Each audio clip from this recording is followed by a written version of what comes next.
top picks, and boy, it was kind of hard. There's a lot of good stuff out there, and there's some good things that didn't get to be in last week.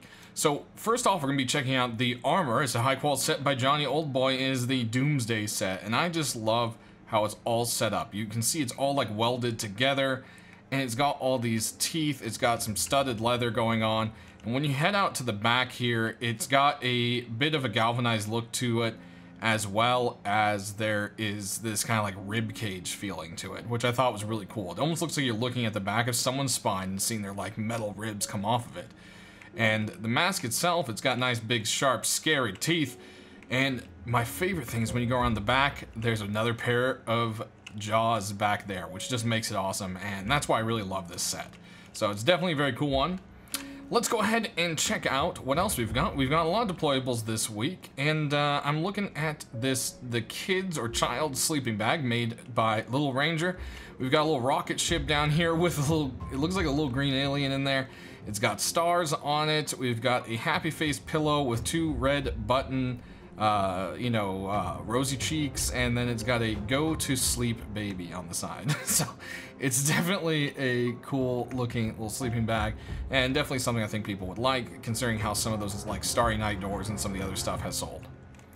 Next, we're going to look at this awesome box brought to us by Bad Trip. And so I said if people like the stone chest, which it sold pretty well, he would be making some more chests for specific items. This one's weapons. And yes, we do have a lot of gun chests already, but as you can see, it has a nice little weapons with the chicken wire kind of thing going on right there. Weapons here, weapon box, but the coolest part is the top, where it looks like you've got some, foam egg crating here, and all of the guns in rust kind of laying on the top of it. It almost looks like a gun table, and I think that's what makes it just look so nice.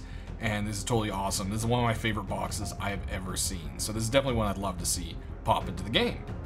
Next, we've got this awesome sheet metal door from Vitalik, and he has replaced, or put, I should say, a button right here with a smiley face. And what's that button look like? That is the start button from a hot air balloon, if you've never been in one yet. And it is a hot air balloon door. I love the fact that it looks like riveted metal art. It goes really great with the fact that it's a metal door, and I just love this design. It looks awesome, and I would love to see this one in game, and I think a lot of people would as well.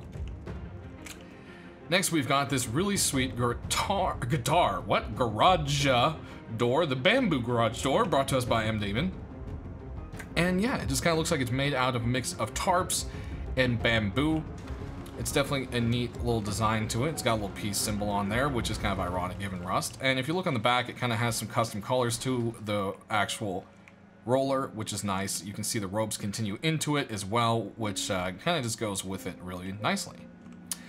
Also by Bad Trip, we have a very simple but amazing door. It's pocketed with rust and some bullet markings, and if you're thinking, this looks really familiar, is this door already in the game? Well, it is more or less. This is actually the door from the back of the military trucks. He has taken it and made it into a sheet metal door that you can put on your own house, and I think that's pretty awesome. It also looks quite good with armored walls. It's just really nice, and it's cool to have stuff that actually are from in the game, and I think that's what makes this door pretty awesome and unique, despite the fact that it might look plain at first appearance. Our last deployable is this awesome furnace right here, and I think that Mishka did a really good job on it, and it's the crystal furnace, and you can see it actually, the crystals light up as you turn it on and off a bit, but let's go ahead and take a look-see at it in dark. There we go. Look at the way that one lights up. It's so unique and beautiful. And you also, what I think just really highlights it is you got those cracks that have the light of the furnace coming through it as well. I think a lot of work was really put into this one, and the details just really pay off to making it a really incredible skin. And I definitely love to see this one make it into the game. Let's go ahead and turn that one off. So first up, we've got a new item, and yes, it is our only tool that I've picked this week, and it is the tempered hatchet. And it's got a nice mix of that sleek, classic look from Milo, who originally made the first tempered skins, and has made this axe, and it also got a little bit of that kind of classical little like detail design that I know Helk likes more in some of the newer tempered skins from other people, and I like the combination of it. I think it does a really good job, and I just love to see this one in game. Next up, we've got an awesome little sword, and it just has this really awesome kind of like thief, Viking kind of, you know, thing to it, and it's called the Buccaneer sword. It's brought to us by UAD, and yeah, it's just really cool. And if you look at it, it says, thieves and vagabonds, we never die.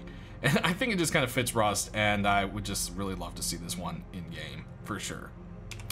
Next up, we've got a SAR that I just couldn't resist. You guys know me and my shark face, I love it. And the Sea Eater brought to us by Tony is just falling right in that department. What I love about this is the fact that it has gills even on the side. It's got water dripping out of the mouth, and altogether it's got like a race track kind of feel to it too. It really just gives that World War II jet fighter kind of look to it. And aiming down the sides, you see there's a little bit of red, but it's not, you know, on the glow side itself. It's definitely a really nice looking SAR, and I'd love to see this one in game quite a bit. Lastly, we've got the Bulldozer LR. Now this comes in 2 versions. I loaded in the glowing one thinking, oh, you know, it's the type of glow was some design on it, but it's actually got glow sights. Yeah. So it's got a glow sight, which probably won't make it, but it does have this cool little like red light on it, and so I wish maybe some more of the red light was done and less of the glow sights, because Helk did say, you know, a lot of people complained that it is pay to win and they just don't want to see glow sights. So we'll have to see how that goes. One way or another, the other one does have the red around there that is not glowing, and you got all the buttons here, which are pretty cool. And I also like the fact that the button on the glowing button on the gun actually kind of reminds me of the hot air balloon as well. I just love the fact that some of the pieces here look almost like they're made out of like a particle wood, or, you know, something like that. And then of course you've got that classic, you know, bulldozer look from the cat tractors that exist in real life. Oh my goodness, real life. But yeah, that's gonna do it, guys. Tell me, you know, what you think about all the skins we've taken a look at down in the comment section below.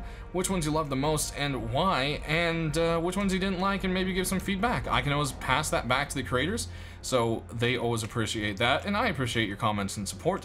Thanks for watching. We will be back Thursday showing off some cool stuff for the Rust. We're gonna try to delve into electricity a little bit. I don't know, we'll see how that goes. And definitely be checking out what skins get added in this week.